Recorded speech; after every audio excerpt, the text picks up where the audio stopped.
ओम नमः शिवाय। दोस्तों, आपका मेरे चैनल भक्ति की मूर्ति में स्वागत है। आज मैं माता लक्ष्मी का वास की कहानी लेकर आई हूँ। एक समय की बात है।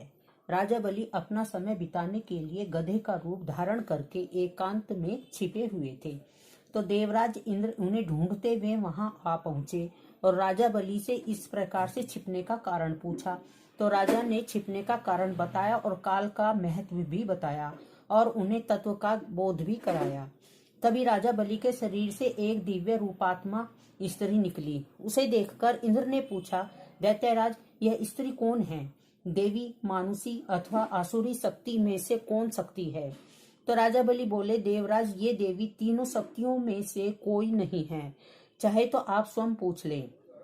इंद्र के पूछने पर वे शक्ति बोली, देवेंद्र, मुझे न तो दैत्यराज बलि जानते हैं, न ही तुम या कोई अन्य देवगण। पृथ्वी लोक पर लोग मुझे अनेक नामों से पुकारते हैं, जैसे श्री, लक्ष्मी आदि। इंद्र बोले, देवी, आप इतने समय से राजा बलि के पास हैं, लेकिन ऐसा क्या कारण है कि आप इन्हें छोड़कर मेरी ओर आ रही हैं? तब लक्ष्मी जी बोली, देवेंद्र, मुझे मेरे स्थान से न तो कोई हिला सकता है, न ही हटा सकता है। मैं सभी के पास समय के अनुसार आती जाती रहती हूँ। जैसा जिसका समय होता है उतने समय में मैं उनके पास रहती हूँ, फिर दूसरे के पास चली जाती हूँ। तो इंद्र बोले, आप दैत्यों के यहाँ क्यों निवास करती हो? तो लक्ष्मी ने कहा, देवेंद्र, मेरा निवास वहीं होता है जहाँ सत्य हो, जहाँ धर्म के अनुसार कार्य हो, व्रत और दान होते हों।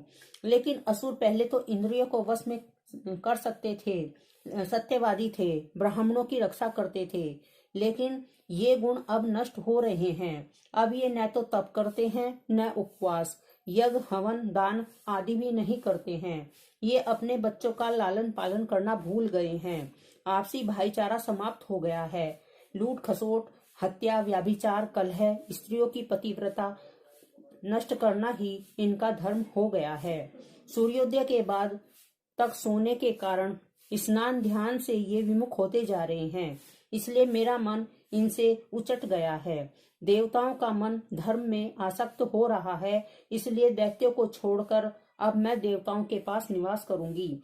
मेरे साथ श्रद्धा, आशा, क्षमा, जया, शांति, संतति, धृति और विजति, ये आठों देवियां भी निवास करेंगी।